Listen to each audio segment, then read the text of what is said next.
Hey, tennis fans, you are listening to Match Point Canada, and pleased to be joined this week by a tennis presenter from Tennis Channel, also a columnist for GQ India, actor and producer, fitness enthusiast, and former ATP Pro Tour player, Prakash Amritaj. Prakash, thanks so much for taking the time with me. I know you and I have been playing I'll call it Instagram DM tag. Like we've been going back and forth for a while. We finally found a time, so I'm thrilled to have you on. Oh man, my pleasure. Thank you. I've enjoyed your work. Pleasure to be on. I apologize. I'm on the move as we do it, but I find myself on the move a lot these days. But excited to be here. No, well, I'm thrilled to chat. I guess just for starters, we've all been off from tour life, from tennis life. Just curious how things really changed for you since the Indian Wells cancellation and the tour being hiatus. What have the last few months really looked like for you in your work life? You know what? It's every week it's been evolving. In the beginning, last year, I was on the road all the time. I covered so many awesome events for Tennis Channel. It was a blast. But at times when I'd come home, I was like, oh man, I'm so glad to be home. So when this thing first happened, none of us, of course, knew the severity of it. So I was kind of like, it'd be nice to have a little bit of time at home. But let me tell you, I am so antsy to get back on a plane, get to some of these events, be up and close, seeing, the best guys and girls in the sport play. But as far as work, I've been taking it one day at a time. Tennis Channel has been amazing in still creating a lot of new content out there. It's given people like me, especially someone like me who has a storytelling background from the acting and the film side, to be able to, dig into some fun stuff. We've gone into the greatest of all time. We've gone into great storylines. So it's kind of been a little bit refreshing, but I know we're all like just dying to see some live tennis. Yeah, for sure. No, that's a good point. I think the past few months, like without tennis, we've been more looking like big picture, looking back at some great players' careers. That's what we've been doing here on the podcast, at least with a few of our interviews, and going a little more long form. And I'd love to do that with you, because for you, you're a former player yourself, and then transitioned into the broadcasting career as well.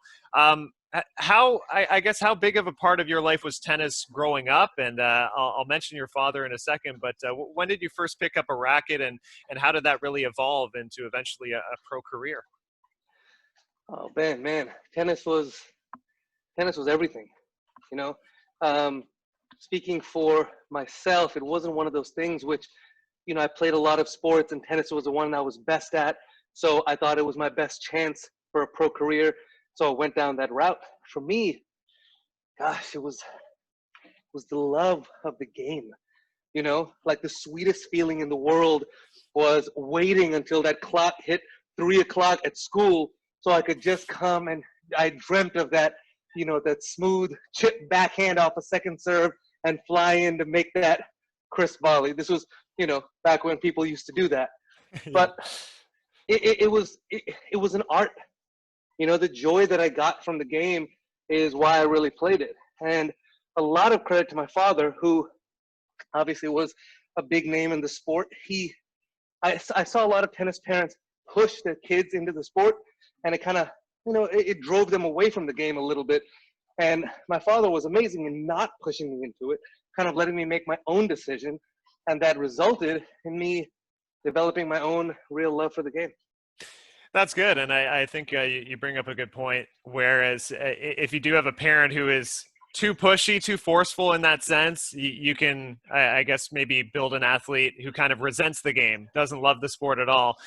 So I'm glad to hear that about your father. For listeners who don't know, Prakash's father, Vijay Amritaj, had a terrific career as well. Some Wimbledon quarterfinals, some titles in there. Memories for you in your career, because you did get to that high ATP level. Do you have any, I guess, standout wins looking back, standout tournaments that you're maybe most proud of? Gosh, the memories that really stand out.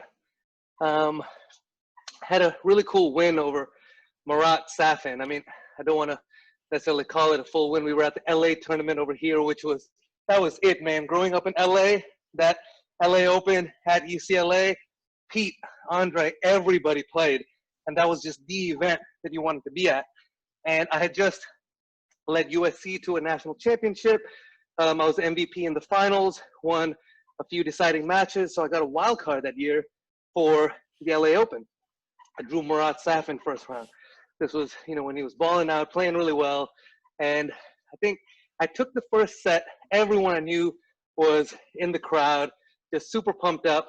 And then I think early in the second or something, he hurt his wrist. So he had to pull out.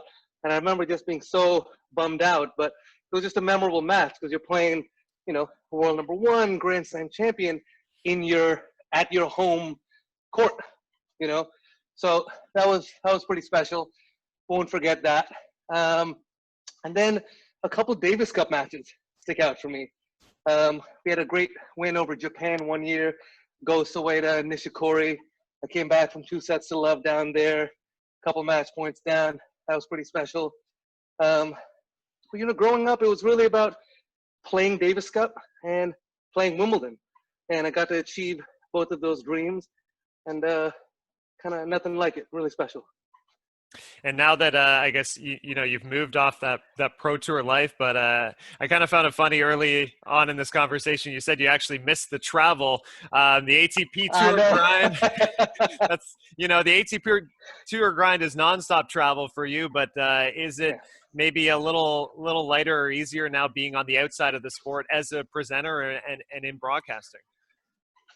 It's different because I'm chasing a bunch of different goals and dreams that I have now. Obviously, life changes, right? So, I'm heavily involved in film on the acting and producing side.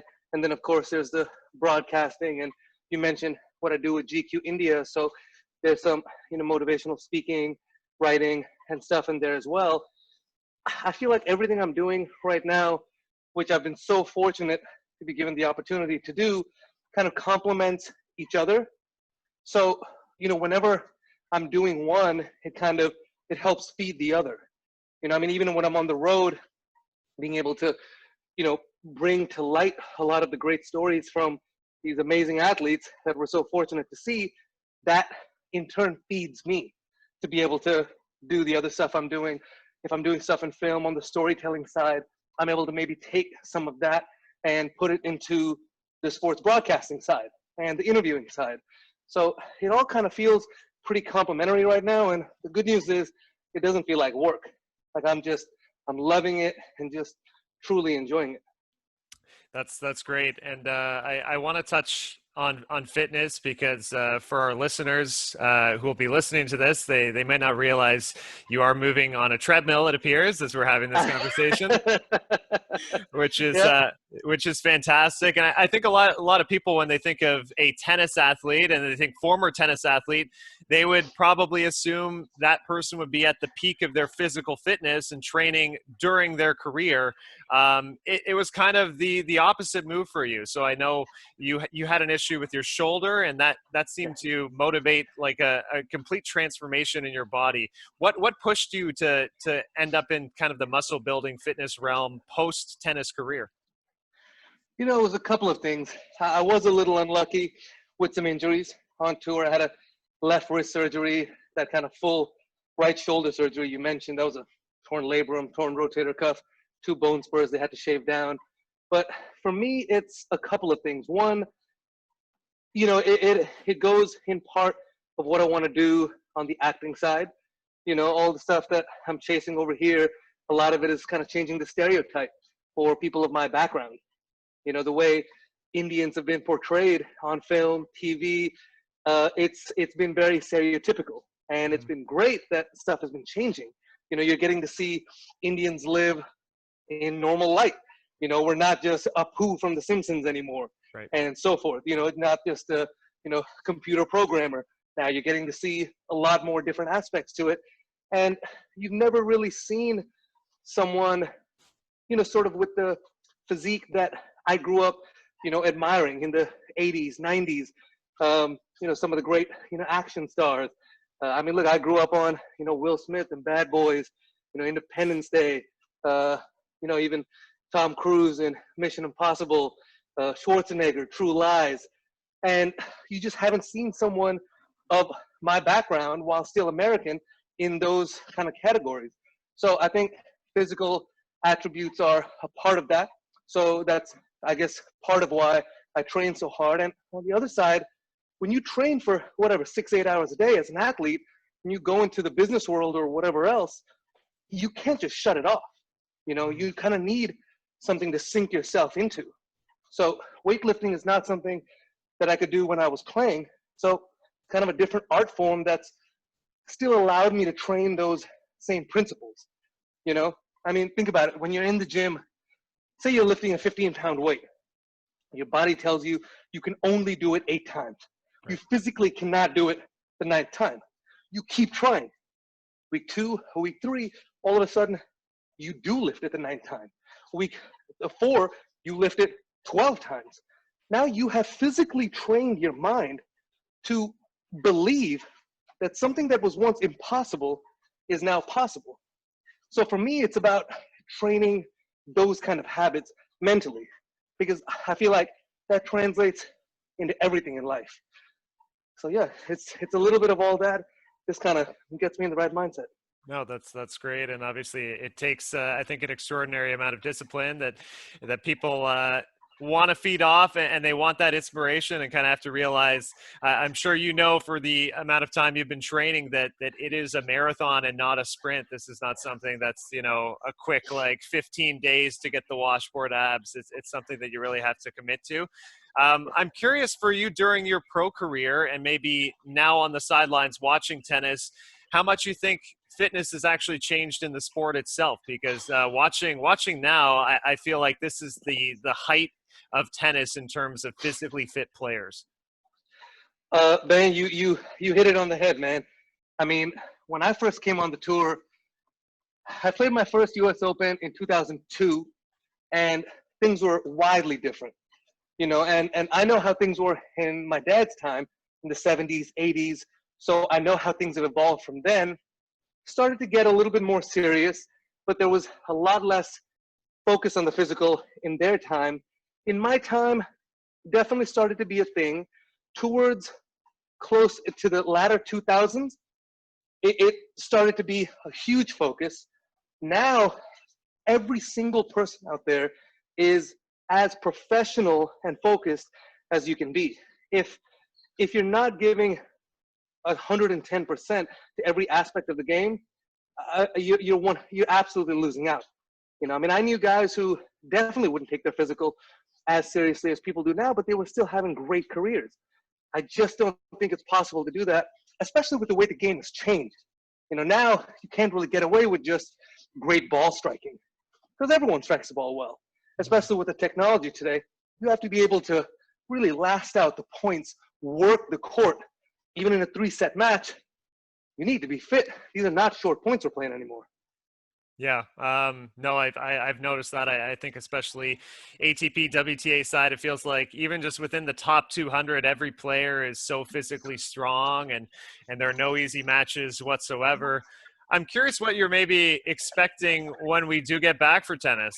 You know, we're all excited for it, and the ATP and WTA have their calendars. At least for you, what's your schedule with Tennis Channel when we are back? And are there a certain crop of players you're expecting will have maybe an advantage after this block of time off? You know, it's so unfortunate when this pandemic happened. Of course, there's so many other larger problems in the world right now aside from sport. But if we're just looking in a vacuum right now and focusing on sport, I'm so bummed out, because I feel like this next generation, who I think is so exciting. I mean, you got, you know, Shapovalov, Zverev, Felix, who is just one of my favorites. I know he's big down there in Canada too.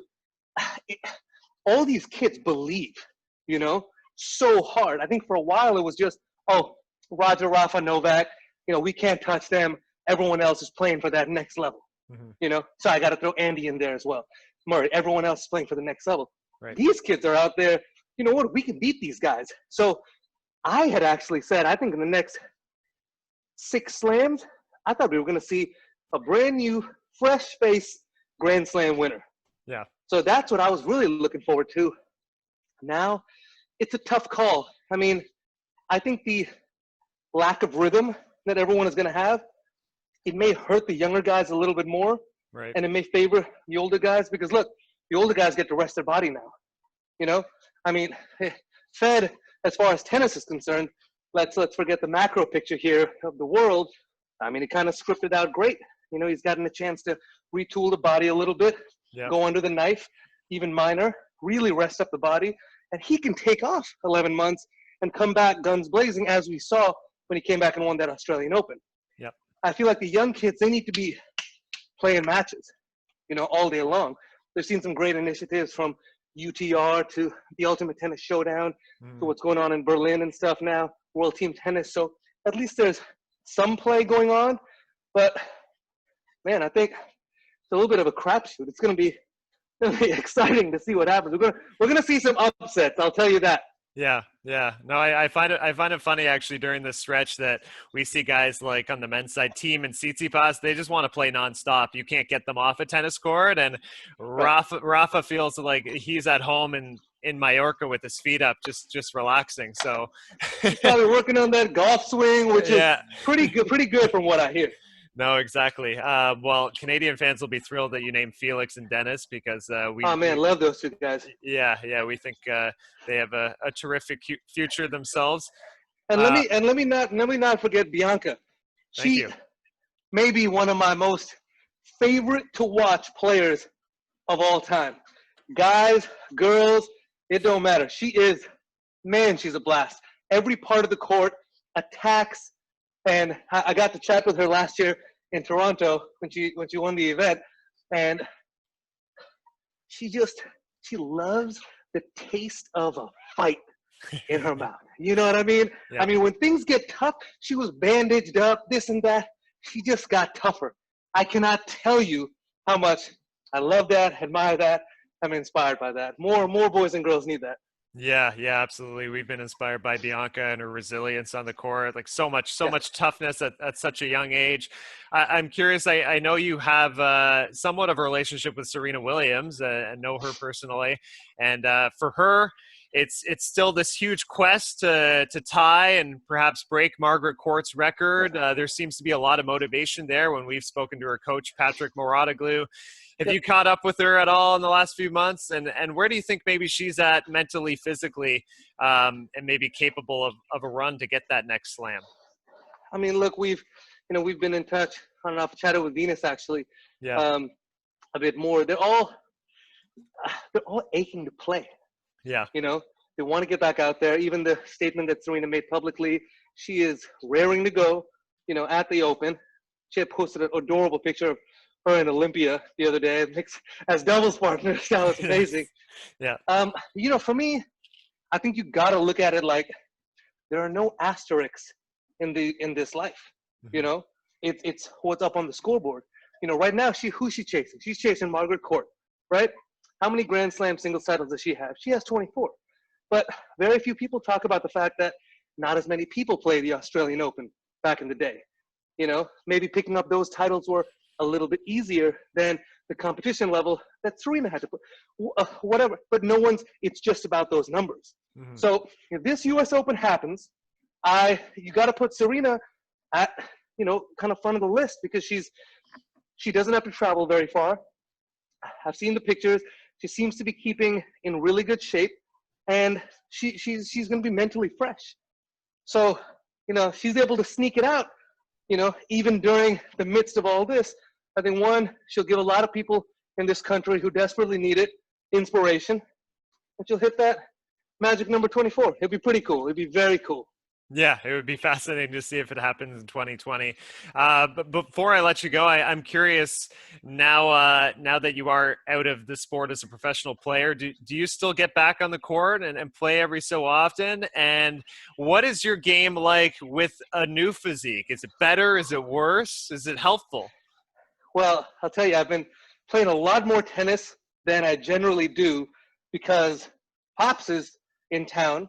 So that's his favorite exercise.